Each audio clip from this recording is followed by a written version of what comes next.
Welcome everybody. It's fantastic to have so many of you join us today.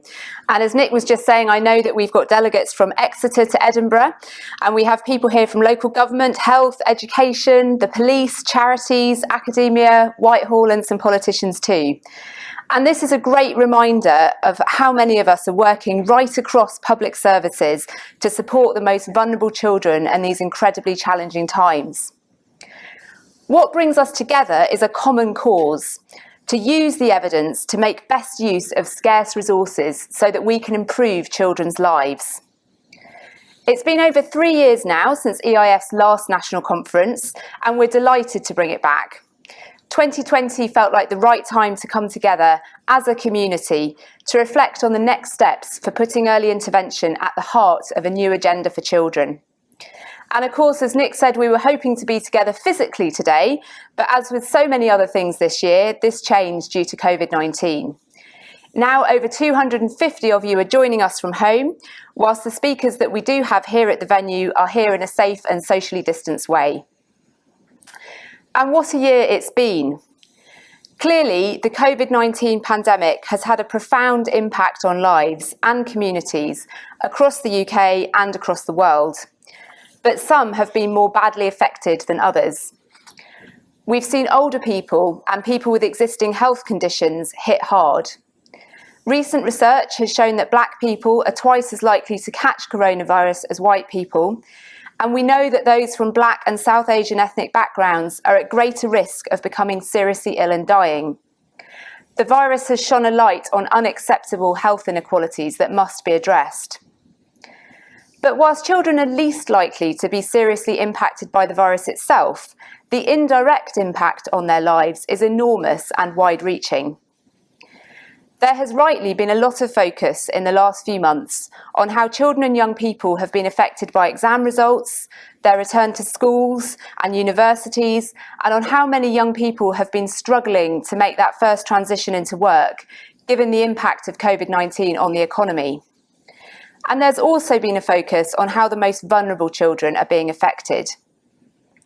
It is clear that identifying and protecting vulnerable children has become much more challenging during the pandemic, with face-to-face services and home visits being severely restricted.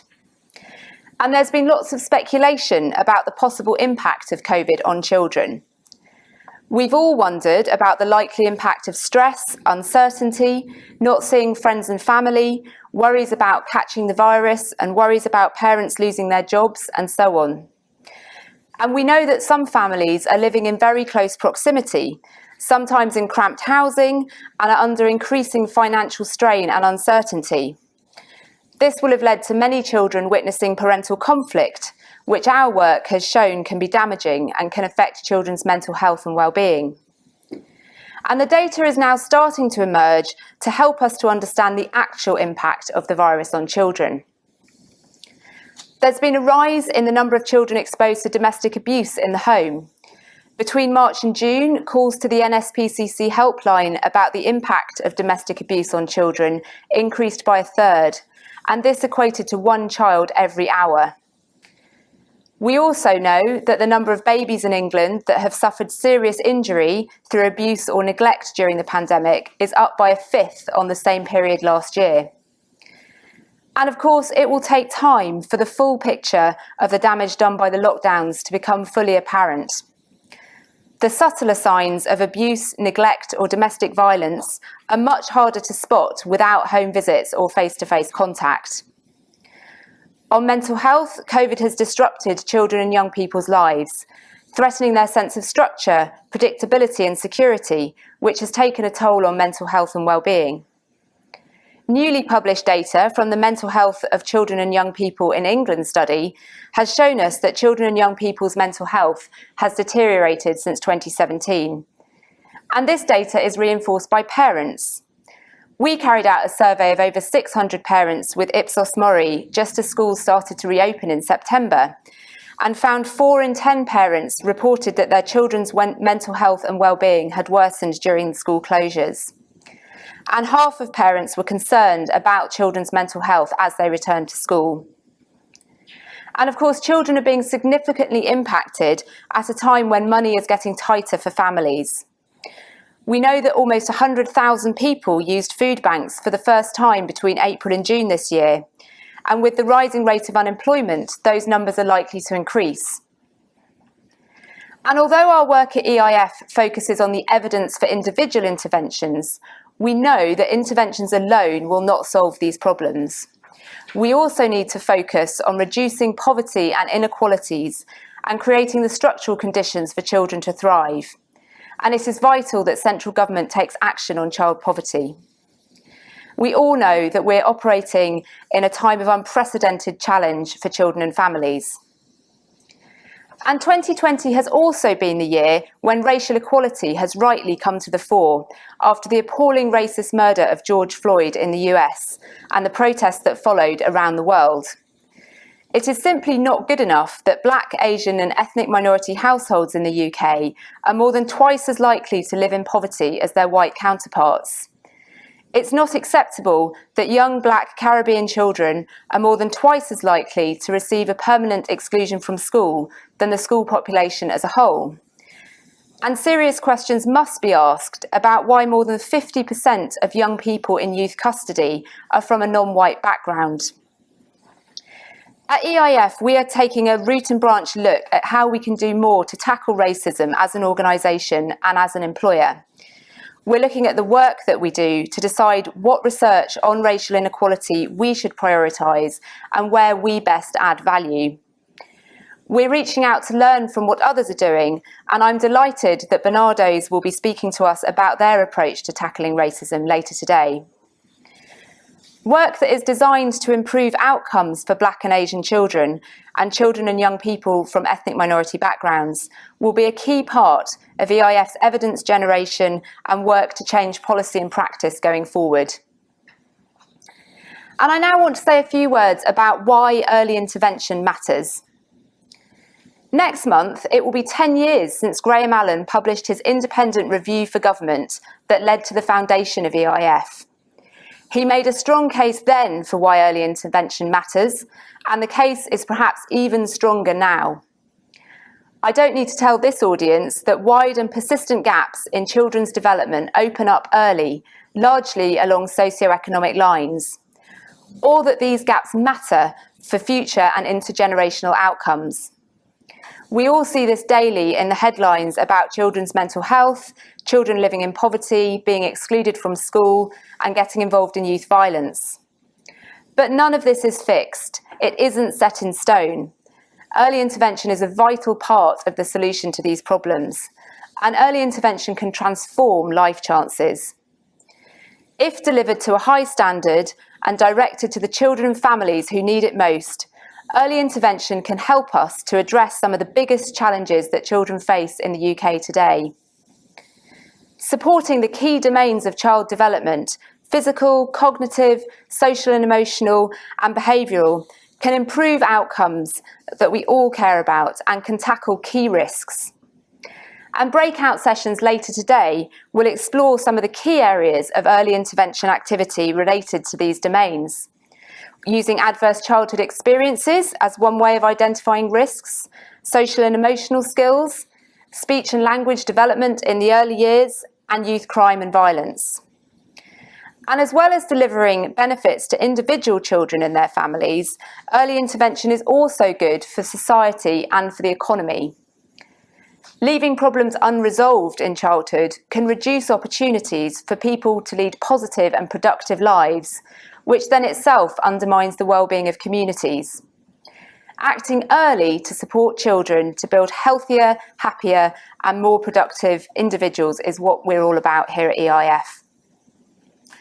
But why does evidence matter in all of this? Well, because we need to make sure that the support provided to children and families is high quality and is likely to make a difference.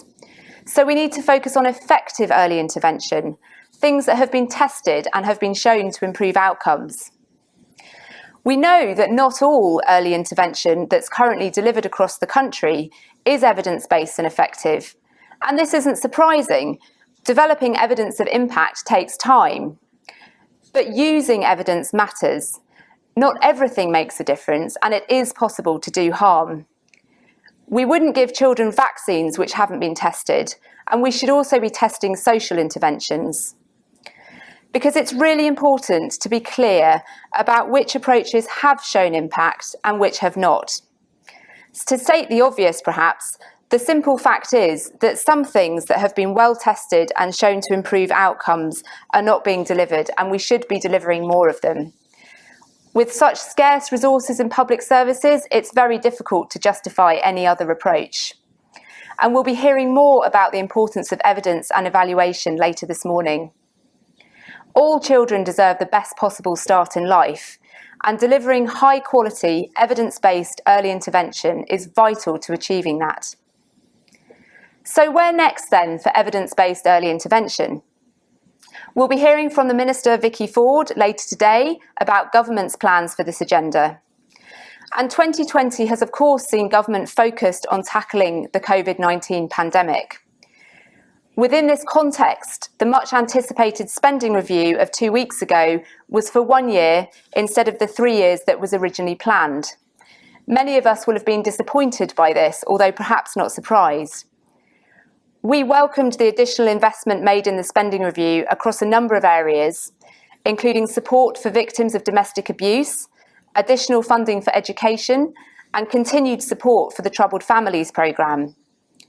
However, it was disappointing that government did not provide local authorities with a funding settlement which would enable serious investment in early intervention services that we know work to improve the lives of children and families. And of course, this makes next year's longer-term settlement more important than ever. It must invest more money directly into early help services for children and families, as well as enabling local authorities to meet their statutory duties. As we begin to understand the huge impact that the pandemic has had on vulnerable children and families, we must push for investment to increase evidence-based support. This generation of children should not have to live with the knock-on effects of the pandemic for the rest of their lives. Long-term investment in early intervention remains crucial, and if we do not invest now, the outcomes for the most vulnerable children will be much worse in the long term. And it's hard to think of a better way that government could achieve its ambitions to level up than by supporting all children to reach their potential, regardless of where in the country they grew up or the family circumstances that they were born into. And doing this early is the most cost-effective approach. So we must ensure that effective early intervention is at the heart of any future policy and investment in services for children. And we'll hear more about that in the concluding plenary this afternoon. As an independent What Works centre, EIF has a key role to play in supporting and influencing decision-making to prioritise and invest in early intervention. So what will we be doing at EIF in the years ahead, given the importance of early intervention and evidence in the current context? Well, achieving our mission to ensure that effective early intervention is available and is used requires three things. Firstly, the generation of new evidence. That could be providing support to improve evaluation, conducting evaluations and new trials, synthesising existing evidence, or adding new programmes to EIF's guidebook. Secondly, an understanding of current practice, behaviours and motivations amongst practitioners and decision makers, so we know what our audiences need. And thirdly, activity to mobilise this evidence and drive the use of effective approaches. That is how we'll be thinking about our work going forward.